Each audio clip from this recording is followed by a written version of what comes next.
Hey gang, here it is, the weekly haul, everything I brought home from my local comic book store this past week, September 30th, 2020.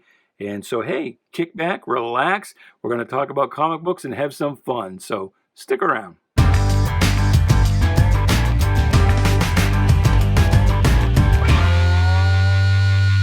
Hey there, Bubby. Welcome to Shanghai. My name is Duke, and this is the Weekly Haul. A quick down and dirty on everything that I brought home from my local comic book store, September 30th, 2020, what I bought, and why I bought it. So let's not waste any time. Let's get right into it. Other than a little bit of quick business, please like, share, subscribe, do all of the groovy things. Everything here is shown under fair use for purposes of review and commentary. And you'll see an address at the bottom of the screen.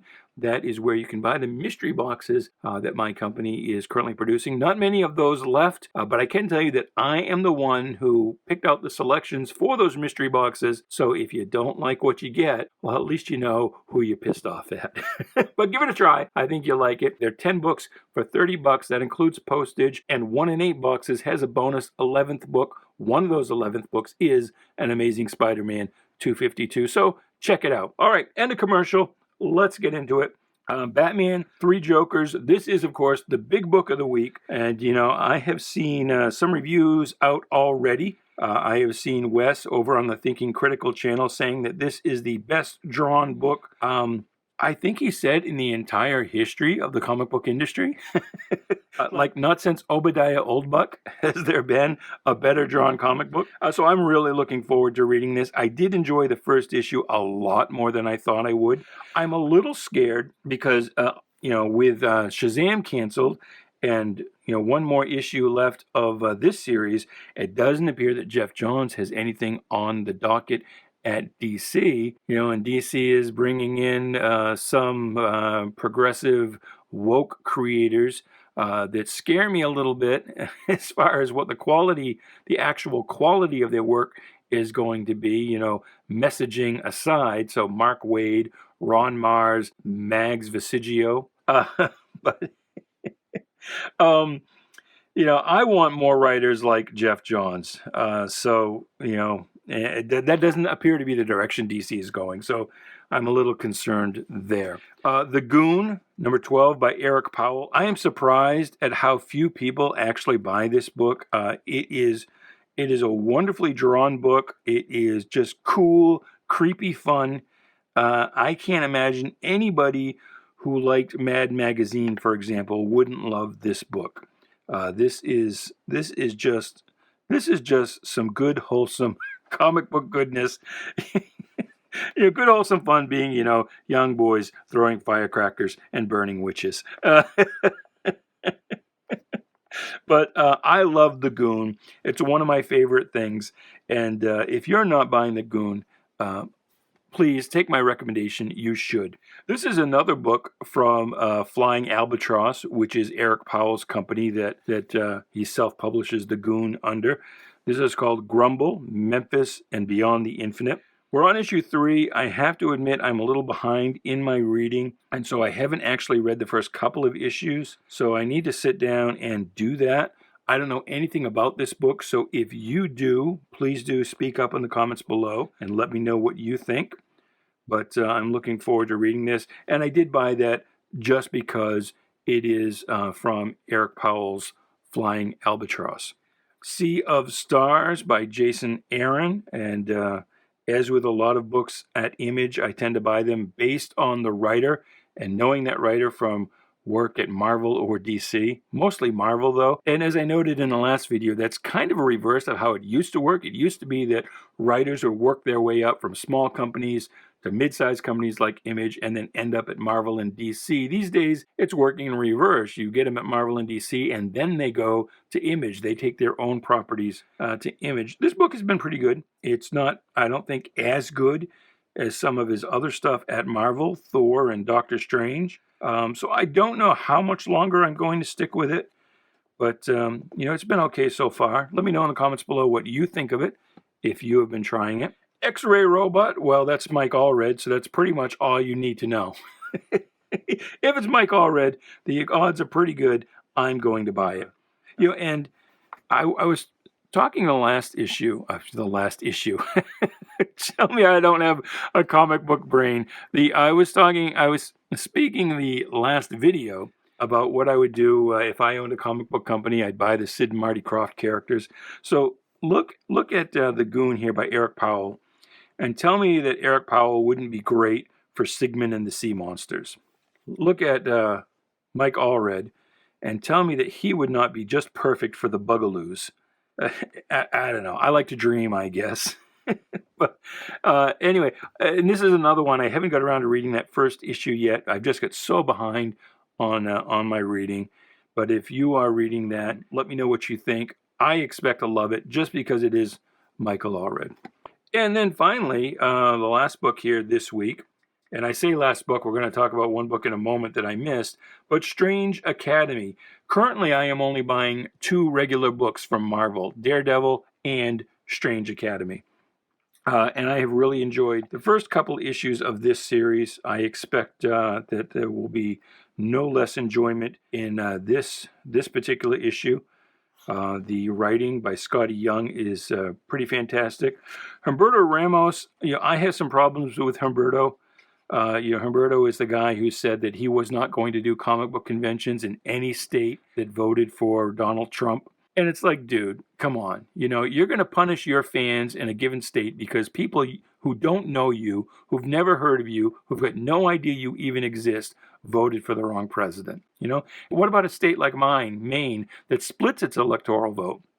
Are you not going to do conventions just in the part of the state that gave an electoral vote to Trump, but you will do a convention in another part of the state? But hey, like Ditko says, it's about the art, not the artist, and sometimes you have to separate them. And I do enjoy Humberto's work. And so this is a good, fun book. Like I said, one of just 2 books that I am buying from Marvel. And so I mentioned one book that I'm missing. You might guess by the Mordru action figure, by the Legion of Flight ring, that I am a big, big Legion of Superheroes fan, even as written by Brian Michael Bendis. I buy the Legion, but no Legion this week. Issue 9 came out. My local store ordered 12 copies. UCS, the distributor of DC Comics on this side of the country, saw fit to send us just 2. And when the store manager told me that we only got 2 of the 12, I just stood there looking at him like, yeah, okay, so where's mine?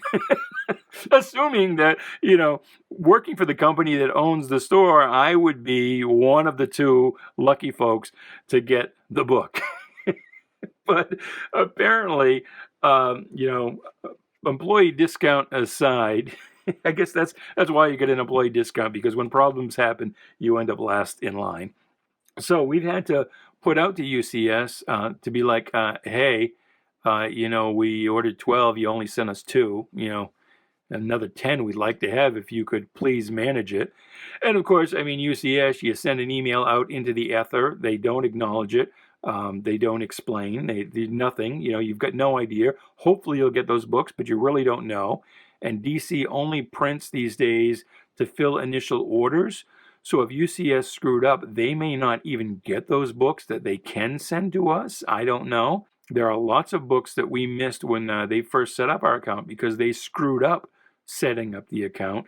Even though we had everything in on time and had it in properly, they just couldn't ramp up fast enough to create all of the new accounts when DC just suddenly threw a switch unexpectedly. Because initially you were going to be able to stay with Diamond or go with one of the 2 new distributors.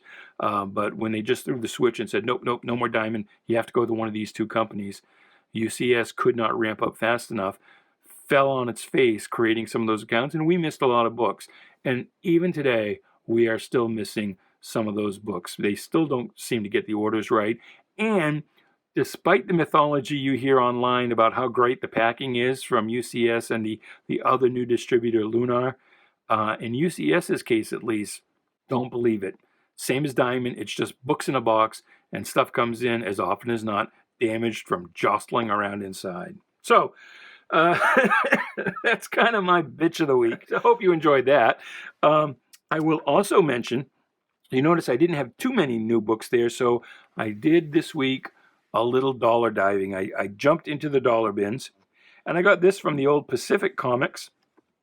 Pacific was a distributor that for a short time in the early 80s also published comic books, and Somerset Holmes. And so with Enola Holmes being the big thing on Netflix right now, I was like, well, just for fun, I'm gonna grab that, sure. And hey, Bruce Jones, Brent Anderson, Al Williamson, you can't go wrong. And then the other dollar books I got, I filled in a bunch of John Sable Freelance. This is from First Comics. It's a series that came out in the early to mid 80s, written and mostly drawn by Mike Grell. And I was kind of sporadic getting this when it came out because I did not always live within easy commuting distance of a comic book store. Even today, I live 90 minutes away from the place where I work. Although, as I've often stated, I don't actually work in the store. I work out back for a different company. My primary job is grading the books that we sell on eBay and also making those mystery boxes. Actually, I already said that. So I'm a terrible YouTuber. Everybody knows that. That's why I have no subscribers yet to speak of. But anyway, I picked up all of these, about 14 issues of John Sable, and that pretty much fills in all the holes that I had in my collection up until about issue 41. This series went to issue 56, so I still need to try and find those last few issues. But anyway, if you're a fan of John Sable, leave a comment down below. I think if I ever find those final few issues, I will probably do a full run review. I'll do like a review of the entire 56 issue series. If again, I talk about what I would do if I owned a comic book company. And one thing that I might do is, in some anthology titles, reprint some of this stuff that has never really had trades. It's good stuff, but, other than the dollar bins, nobody's seen it. New comic book readers have never seen it. So, I might have an anthology, how you have like the giant DC books with a new story out front backed up by some reprints. Well, my reprints might be some old stuff like this John Sable Freelance. Assuming, that I could talk Mike Grell into doing that. I assume that he owns the rights, not First. First is defunct, pretty much. I think there's a company out there that's kind of sort of calling itself First. But yeah, that's what I would do. What would you do if you had your own comic book company? What would you publish? And if you were going to reprint old stuff that really maybe didn't get that wide of an audience, that is virtually unknown to modern comic book collectors, what stuff would you reprint?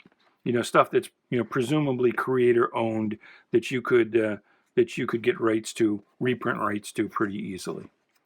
Well, anyway, that is the weekly haul for this week. I thank you very much for watching, and until next time, goodbye, good luck, and please be good to each other.